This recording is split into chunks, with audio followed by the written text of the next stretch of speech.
ashabihi ahli sidqi wal wafa.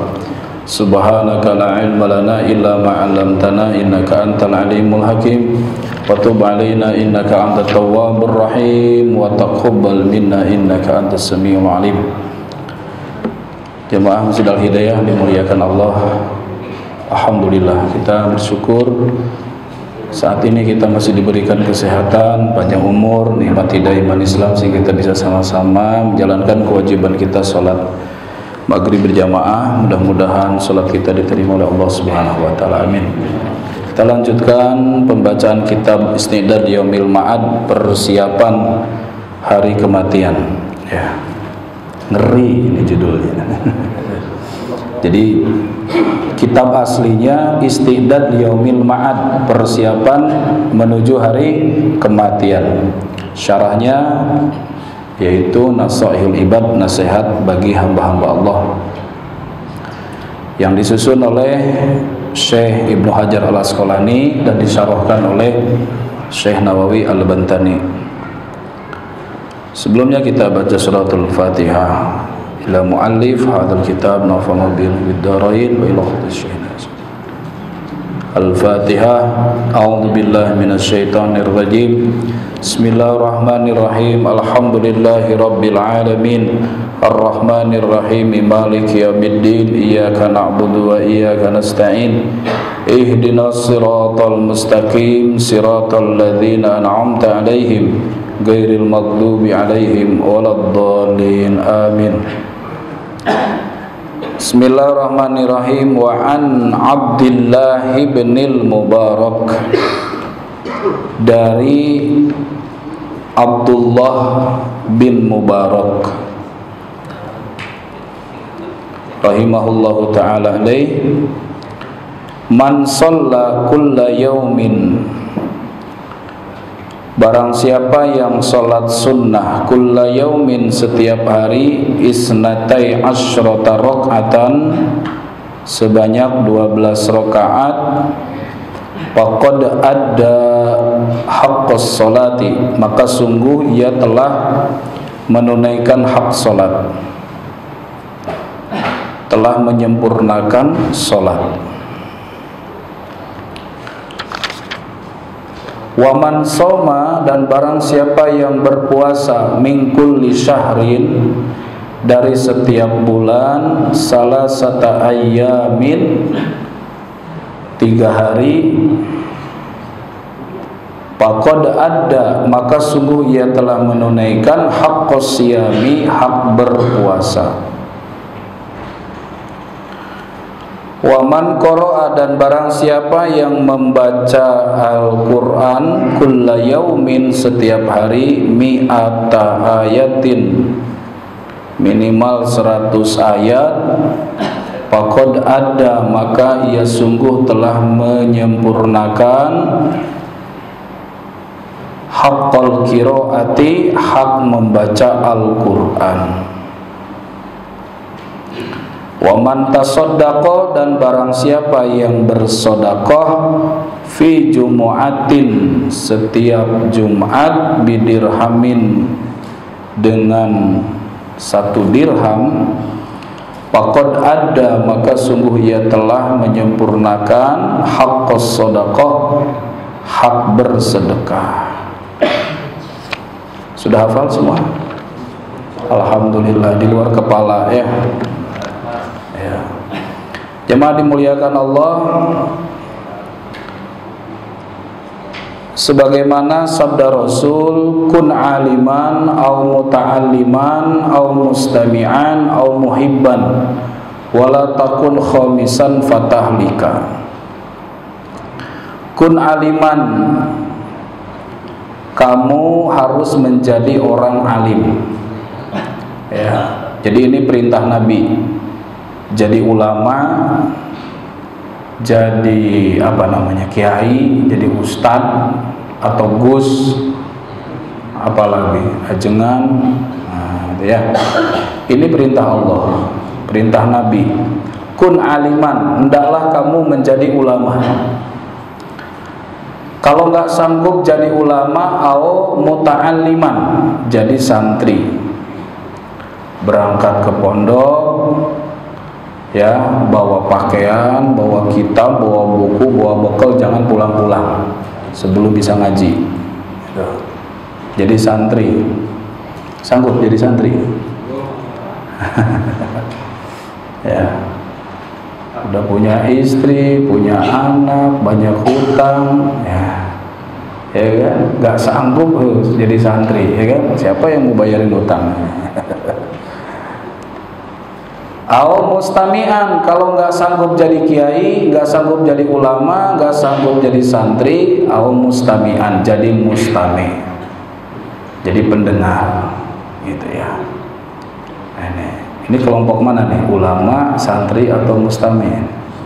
Ulama, ini ulama semua, masya Allah. Iya, ini ulama semua. Makanya saya ngaji nggak serius-serius amat. Kenapa ya? Ini ulama-ulama semua ngapain? Udah pada paham ini, masya Allah. Au mustami'an, ya, jadi mustami', pendengar saja. Cukup dengerin, ya, dipahami, diamalkan. Gak usah ditulis. Nanti ditulis, bukunya ditaruh, nggak dibaca-baca. Itu saya. Saya kalau habis ngaji begitu, saya taruh kitabnya, ingat-ingat pas jadwal ngaji aja, bawa cari-cari kitab mana ya. Kalau bapak sini rajin baca kitabnya di rumah, masya Allah. Au mustami'an, kalau enggak jadi mustami', au muhibban, jadi simpatisan. Jadi simpatisan, ya, Pak, saya nggak ada waktu, mau ke masjid, mau ngaji, nih ada air minum, bagiin ya ke jamaah. Itu simpatisan namanya. Gitu. Ada yang begitu nggak? Duitnya ke masjid, orangnya nggak pernah ke masjid. Ya, bagus itu. Kenapa? Karena masuk di 4 golongan ini: ulama, santri, mustami', apa tadi? Simpatisan. Simpatisan itu bagus. Kenapa? Karena yang dilarang oleh Nabi, wala takun khomisan, jangan jadi orang nomor 5. Ya, jadi kiai enggak, jadi santri enggak, mustami enggak, simpatisan juga enggak. Ya, yang ada benci sama orang ngaji. Nah, ini namanya patahlika, kata Nabi, hancur orang seperti ini. Ya. Nah, kita itu harus masuk di 4 golongan ini. Kalau menjadi orang sukses, orang bahagia dunia akhirat, ya 4 golongan ini. Jadi ulama, atau jadi santri, atau jadi mustami, atau jadi simpatisan. Jadi kalau ada yang ngasih makanan aja, terima. Kalau hanya ngasih donatur duitnya saja, diterima. Ya, karena itu sudah merupakan kebaikan, pengorbanan. Ya, walaupun kan iman kita ini kan beda-beda cahayanya, betul nggak? Cahaya ilahi yang ada dalam kolbu kita kan nggak sama. Ada yang 100 watt cahayanya, ada yang 50 watt, ada yang 10, yang 5, gitu ya. Nah, di sini kayaknya 100 watt semua nih, terang gitu ya. Iya kan, terang. Kenapa? Ke masjid rajin, sedekahnya juga rajin. Ya, ngajinya rajin, itu imannya terang. Tapi kalau sekedar infak, ya kan, ke masjid tapi orangnya nggak ke masjid, itu ada iman juga, itu ada cahaya Allah juga. Kita wajib menghargainya, nggak boleh menyepelekannya. Jemaah dimuliakan Allah, pernah dengar kan cerita tentang pelacur yang kemudian ngasih sedekah minum anjing, kan gitu ya. Seorang pelacur ngasih sedekah minum anjing, ngasih minum ke anjing, itu diampuni dosanya, dibuka hatinya, taubat kepada Allah, jadi wanita solehah. Tuh, pelacur Pak, ini kiai-kiai, oh ini orang-orang soleh. Kalau sedekah bukan ke anjing lagi sedekahnya, sama orang soleh, mau orang baik, dari orang baik untuk orang baik. Jangan disepelekan, jangan direndahkan. Kalau ada orang bersedekah apapun diterima. Kalau pelacur saja sedekahnya diterima oleh Allah, mengundang ridho Allah, menyebabkan hatinya terbuka pintu hidayah, mau dibilang apa? Allah ampuni dosa pelacurnya, Allah ampuni itu dosa-dosa maksiatnya, dan Allah berikan pintu hidayah untuk taubat. Ya, kalau nggak salah pertemuan yang lalu saya sampaikan tentang kisah Abdullah bin Mubarak. Ya, Abdullah bin Mubarak, beliau tawaf, ya, ibadah haji. Kemudian ketika beliau selesai tawaf, beliau sholat sunnah, tertidur, ya kan, ketiduran di Hijri Ismail. Dalam tidurnya mimpinya apa? Ketemu Rasul. Apa kata Rasul? Wahai Abdullah bin Mubarak, kalau kamu nanti pergi ke Baghdad, tolong cari yang namanya Bahram al-Majusi. Bahram al-Majusi, namanya aja jelas Majusi, bukan orang Islam, kafir, penyembah api. Terus apa kata Rasul? Sampaikan salam dariku kepada Bahram, katakan kepada Bahram Allah meridhoinya. Maka Abdullah bin Mubarak kaget, kok mimpi kayak begini? A'udzubillahi minasyaitonirrajim. Ini mimpi dari setan. Gak mungkin Rasul menyampaikan salam kepada orang kafir, gak mungkin Allah ridho kepada penyembah api. Maka Abdullah bin Mubarak ambil wudu, kemudian beliau tawaf lagi. Selesai tawaf sholat, selesai sholat beliau dzikir. Ketika dzikir ngantuk, tidur lagi, mimpi lagi, mimpinya sama, jumpa Rasul. Kata Rasul, datangi itu namanya Bahram al-Majusi, sampaikan salam dariku, katakan Allah ridho kepadanya. Maka Abdullah bin Mubarak bangun lagi. Ketika bangun, sholat lagi, wudu lagi, tawaf lagi, sholat lagi, tertidur lagi, mimpi lagi, mimpinya sama.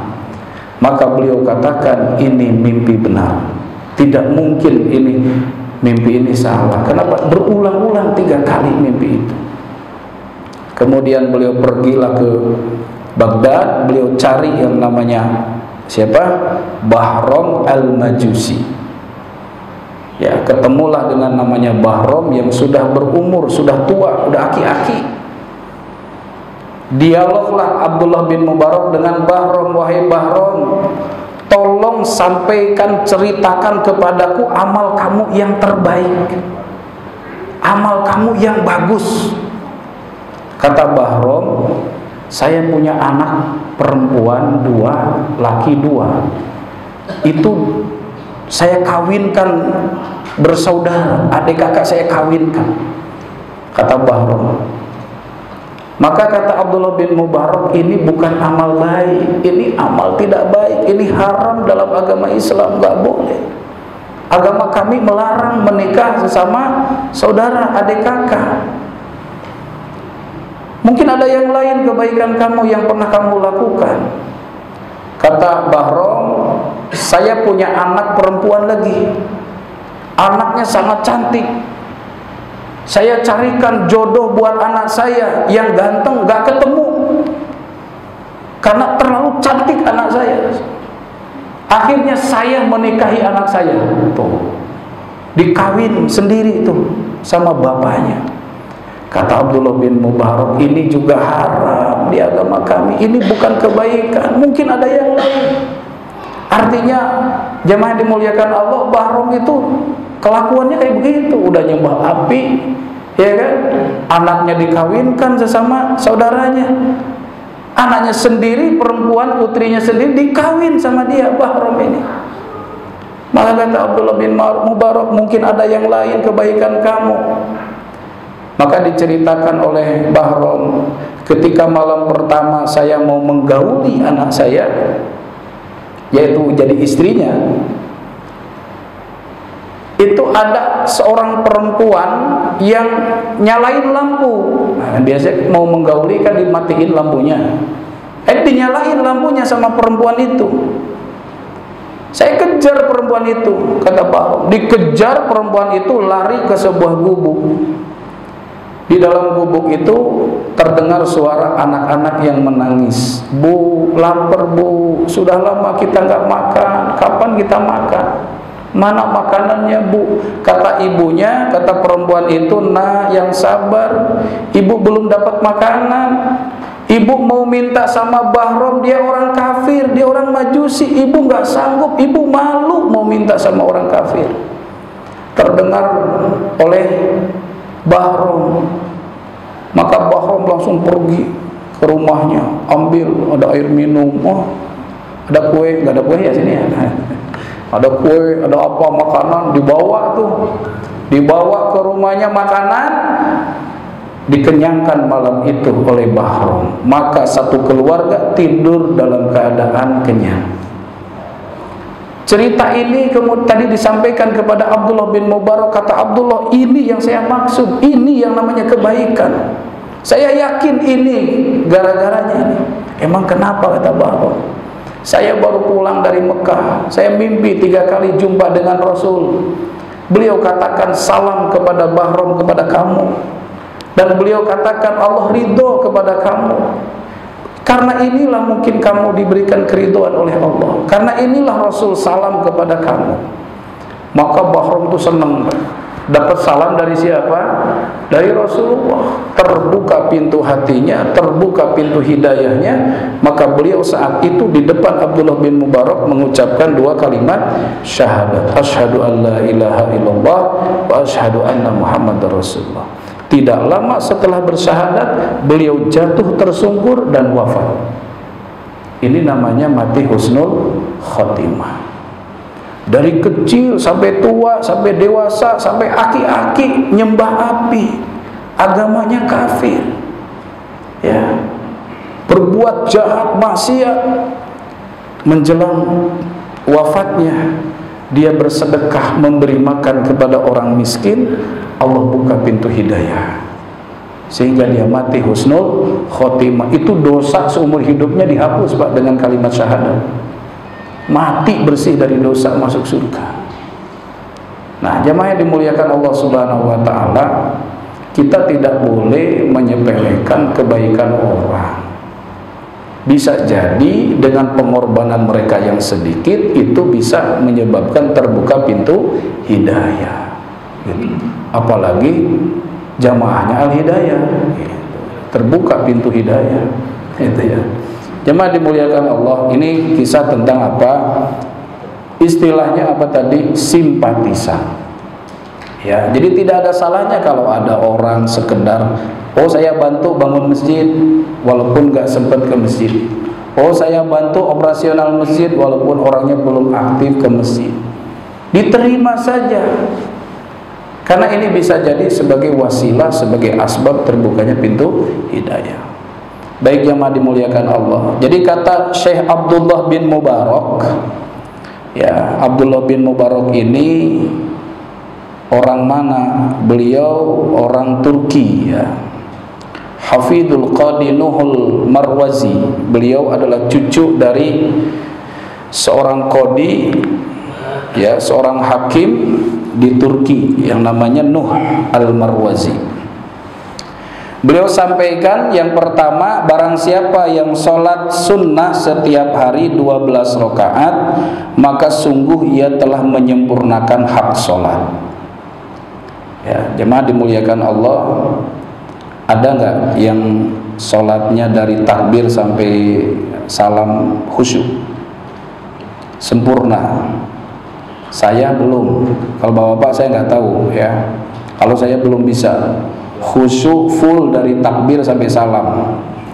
Artinya kita masih banyak kekurangan, ya. Kadang kurang bagus bacaannya, kadang kurang khusyuk, kadang kurang ikhlas, ya kan? Apalagi imam bacaannya panjang, perut lapar, ya kan, baru pulang kerja bacanya Al-Baqarah, susah itu khusyuk, ya kan? Yang ada ngedumel, awas besok gak ke masjid lagi. Gitu, ya. Nah, ketika sholat kita yang fardu ada kekurangan, maka bisa disempurnakan dengan sholat sunnah. Sholat sunnah yang dianjurkan untuk menyempurnakan sholat fardu itu minimal sehari semalam ada 12 rakaat. Ada berapa? 12 rakaat. Ya, jadi 12 rakaat itu yang mana? Kalau Syekh Nawawi di sini mensyarahkan, beliau katakan yang 12 rakaat itu 2 rakaat sebelum subuh, 2 rakaat sebelum duhur, 2 rakaat setelah duhur, 4 rakaat sebelum asar, 2 rakaat setelah maghrib. Ini menurut Syekh Nawawi, ya. Agak susah karena kita jarang pakai yang ini nih. Kalau saya ini jarang pakai yang ini. 2 rakaat sebelum subuh, 2 rakaat sebelum duhur, 2 rakaat setelah duhur, 4 rakaat sebelum asar, 2 rakaat ba'da maghrib. Ini yang dimaksud 12 rakaat sehari semalam, kata Syekh Nawawi. Dasarnya apa? Beliau mengutip atau menulis hadis dalam kitab syarahnya, liqauli sallallahu alaihi wasallam, rahimallahu imra'an shalla qabla al-'asri arba'an. Rahimallahu, semoga Allah memberi rahmat, imra'an kepada seseorang, shalla qabla al-'asri arba'an, yang salat sebelum asar 4 rakaat. Jadi qabliyah asar itu hadisnya banyak, Pak. Ya. Walaupun itu namanya goer muakkad, ya, masuknya kan goer muakkad, tapi hadis tentang qobliyah asar itu banyak, jadi bukan satu. Wa kana yusalli qablaha arba'an yafsilu bainahunna bitaslim. Sedangkan Nabi SAW salat sunnah qobliyah asar 4 rakaat, antara 2 rakaat dipisah dengan salam. Jadi 2 rakaat salam, 2 rakaat salam.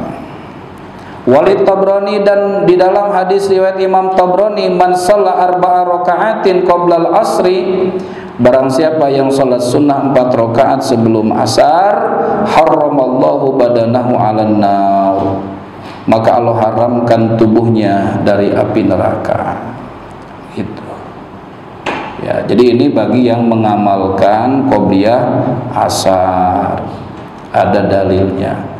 Kemudian dalam hadis riwayat Imam Muslim, ma min abdin yusalli lillahi ta'ala fi kulli yaumin isnatai asyrata rak'atan, barang siapa atau tidaklah seorang hamba salat sunnah karena Allah setiap hari 12 rakaat tatawu'an, ya tatawwu', salat sunnah ghairu faridatin, di luar salat fardu, illa banallahu lahu baitan fil jannah, melainkan Allah akan membangun baginya istana di dalam surga. Pengen istana di surga? Ya. Mahalan mana istana di Villa 3 sama di villa surga? Ya. Punya rumah besar aja di Villa 3, seneng gitu. Ini istana di mana? Di surga. Ya, bangun istana di dalam surga dengan menjaga 12 rakaat salat sunnah setiap hari. Penjelasannya menurut Imam Tirmidzi, yang 12 arba'an qabla duhri, 4 rakaat sebelum duhur, 2 rakaat ba'da zuhur, 2 rakaat ba'da maghrib, 2 rakaat ba'da isya, dan 2 rakaat sebelum subuh. Cocok? Kita pakai yang itu pemahamannya. Nah, itu menurut Imam Muslim. Hadisnya riwayat Imam Muslim, ya, rinciannya 4 sebelum duhur, 2 setelah duhur, 2 setelah maghrib, 2 setelah isya, 2 sebelum subuh.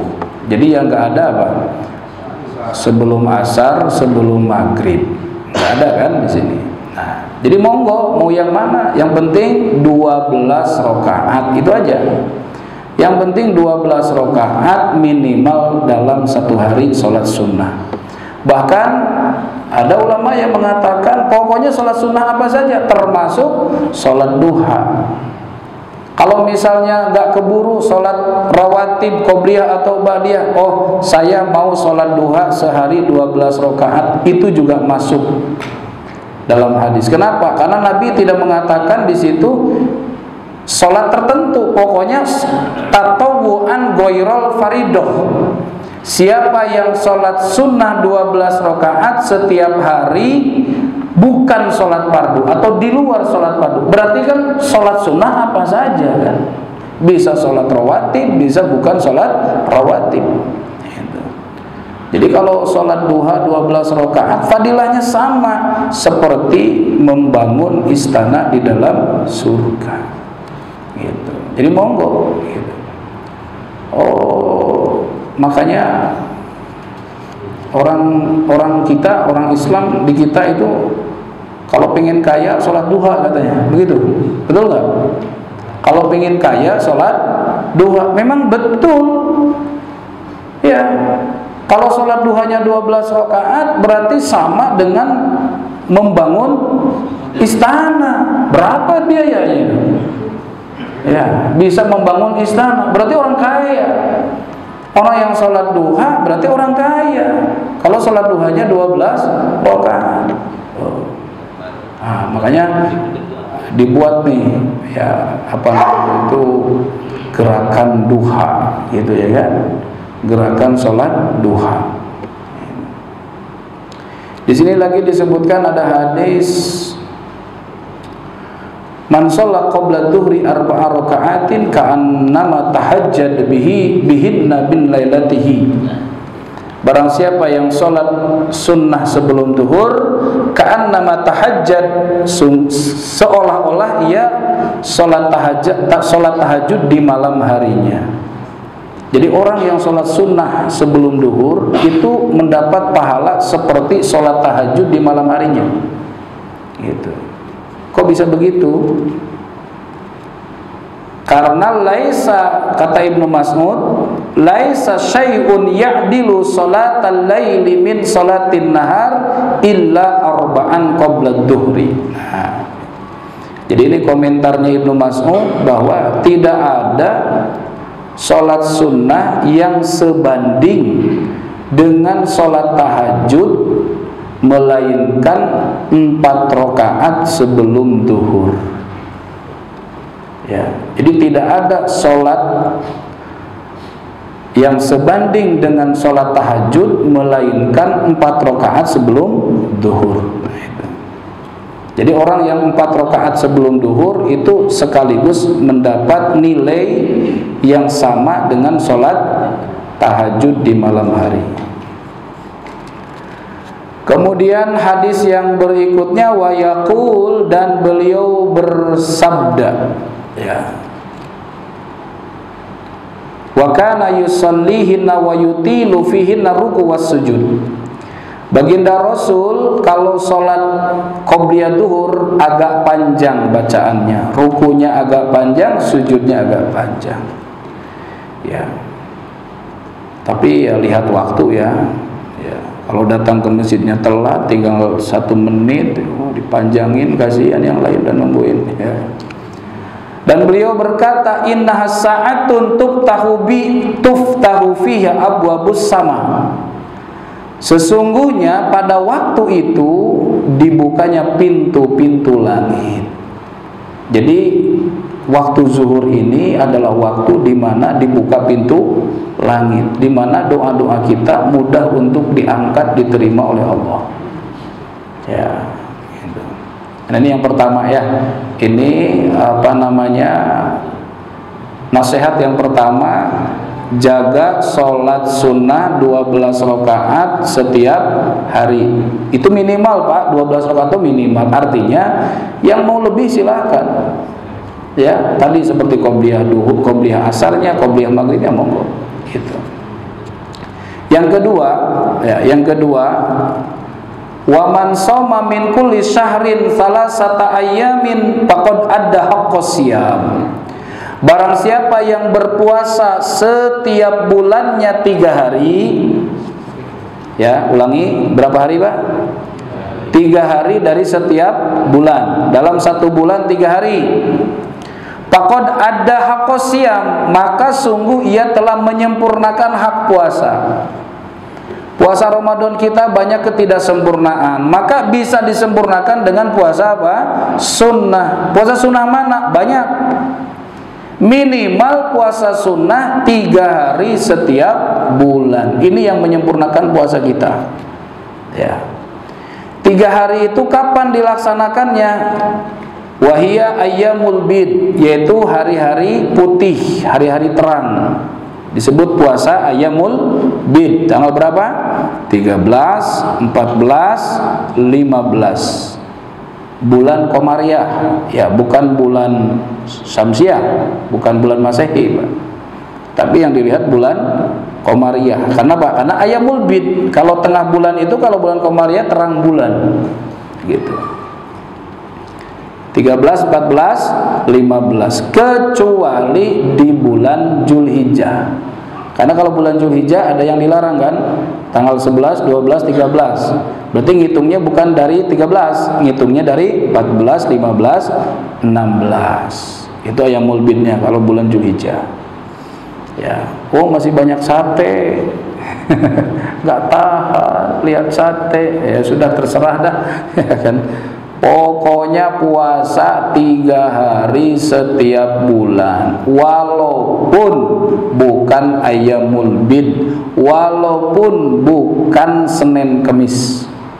Pokoknya usahakan 3 hari setiap bulan. Begitu. Mau berurutan boleh, nggak berurutan boleh. Gitu. Kenapa 3 hari? Wa hikmatu kauniha salasa. Apa hikmahnya puasa sunnah 3 hari setiap bulan? Annal hasanata bi asyri amsalihha. Sesungguhnya satu kebaikan Allah melipat gandakan 10 kali lipat. Man jaa bil hasanati falahu asyru amsalihha. Jadi 3 kali puasa dalam 1 bulan kali 10 sama dengan 30. Jadi 3 kali 10, 30. Jadi puasa 3 hari dalam 1 bulan seolah-olah puasa selama 30 hari. Gitu. Sama dengan puasa berapa?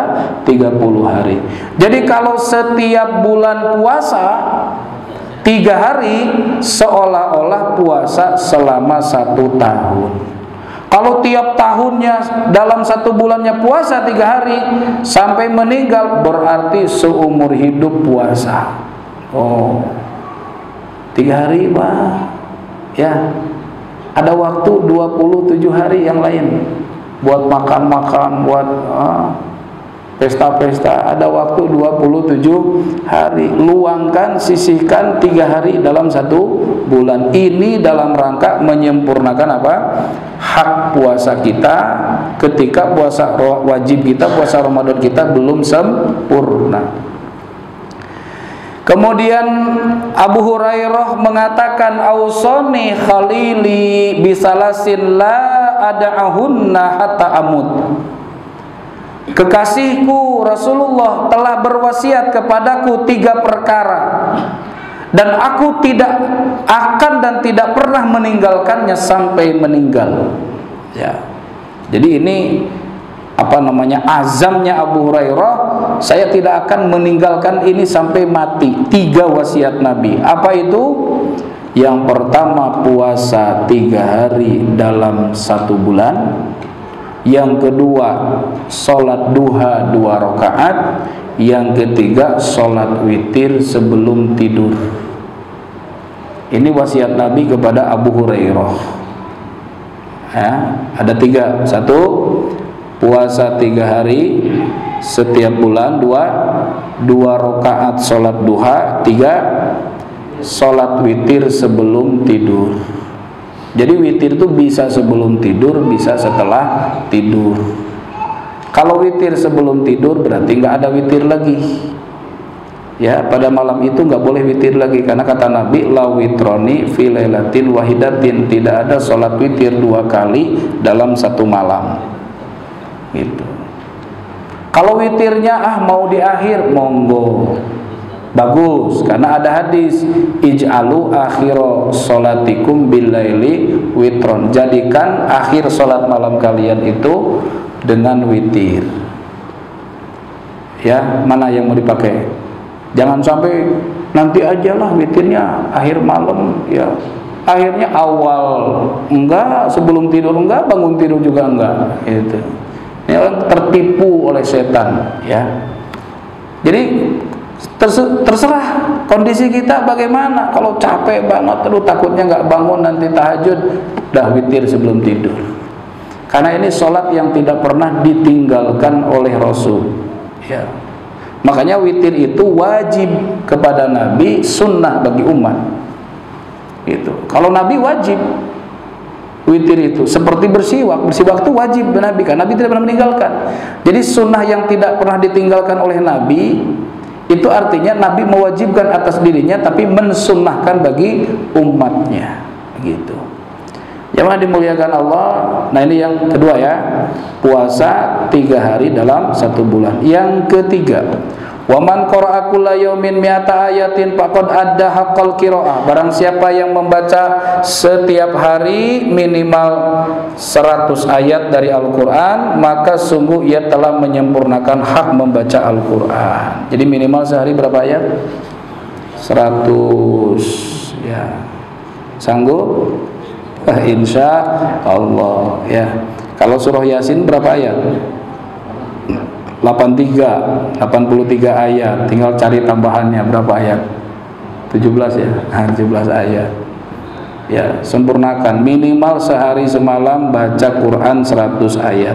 Artinya dia sudah menyempurnakan hak Al-Qur'an. Ya. Waduh, sibuk. Kita kan begitu alasannya, sibuk aja, ya kan? Sibuk apa? Cari duit, tapi nggak punya duit. Ya, sibuk aja, sampai nggak sempat baca Quran. Ya, minimal atau baca surah Al-Ikhlas saja. Ya, baca surah Al-Ikhlas saja. Kata Nabi, innaha la ta'dilu thulutsal Quran. Al-Ikhlas itu sebanding dengan 1/3 Al-Quran. Bacalah diulang 3 kali, khatam tuh Quran. Ya, makanya nggak baca-baca lagi. Udah baca Al-Ikhlas 3 kali. Maksudnya bukan sama, Pak. Ya, nggak mungkin sama, ya kan? Orang yang baca dari awal sampai selesai sama baca Al-Ikhlas 3 kali ya beda. Tapi semalas-malasnya ya bacalah Al-Ikhlas lah 3 kali gitu. Yang keempat, waman tasaddaqa fi jumu'atin bidirhamin. Barang siapa yang sedekah pada hari Jumat 1 dirham. Dirham itu uang apa? Perak ya. Kalau uang emas itu namanya dinar ya. 1 dinar itu nilainya 1 kambing. Berarti kurang lebih 3 juta. Ya kan? 1 dinar. Di zaman Nabi uang 1 dinar bisa beli 1 kambing. Zaman sekarang 1 dinar sama bisa beli 1 kambing. Karena uang dinar dirham ini tidak ada namanya inflasi ya. Gitu ya. Harganya nilainya stabil. Gitu. Kalau dirham itu uang perak, 1 perak berarti 1 koin itu kan. Berapa itu 1 dirham? Ya kurang lebih 50.000. Lumayan juga ya kalau dirupiahkan ya. Iya benar Pak, 1 dinar aja kan kalau satu keping 1 dinar itu bisa 3 juta tuh segepok Pak. Lah hari ini aja Bapak bawa duit 10 juta umroh sana, tuker sama real, tipis. Uang 1 juta jadi 2 lembar. Iya kan? Saya nuker di sana, bawa duit 1 juta kan lumayan tebal dari sini. Tuker tuh. Ya kan? Dapat 2 lembar. Hah? Jadi 2 lembar. Apalagi dibawa ditukar sama dolar ya. Masya Allah. Yang dimuliakan Allah, sedekah setiap Jumat 1 dirham, faqad adda haqqas sedekah. Maka sungguh ia telah menyempurnakan hak sedekah. Biasanya yang dibawa ke masjid Jumatan yang mana? Yang 100, yang merah, yang biru, yang 50, atau yang coklat, yang 5.000. Semuanya dibawa. Semua dibawa. Cuman yang dikeluarin orang sini yang merah, saya yakin ini. Orang sini yang merah semua kalau sedekah. Nggak ada uang biru atau uang coklat di sini, nggak ada. Betul nggak nih? nggak betul katanya. Cuma dimuliakan Allah, saya ditegur kemarin hari Jumat itu sama Allah itu. Jadi sholat Jumat sebelum Jumatan tuh kan kotak lewat tuh. Saya lihat di saku, 100.000. Merda yang coklat pun nggak ada, ragu di situ. Masukin nggak. Saya kan mau ke Ciang sana tuh mau ngaji. Kalau saya masukin, waduh, nggak makan ini, gitu kan? Oh ya, gimana ya gitu. Udah, taruh lagi sini ya kan. Nggak jadi ya, lewat gitu kan? Ya, lewatin aja. Masya Allah, saya pergi selesai Jumat saya pergi ke sana, ke daerah Ciang sana, mampir di rumah di warung soto, makanlah saya. Yakinlah saya masih ada duit ini, cukup lah itu kan, ya kan. Udah selesai makan, pas saya mau bayar, gak ada itu duit.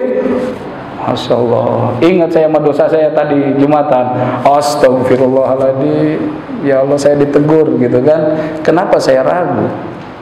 Ya kan, akhirnya saya telepon istri saya. Untung deket Pak, coba makannya di sini. Nih di sini, di situ tuh ada soto tuh. Mau ngutang nggak kenal orangnya.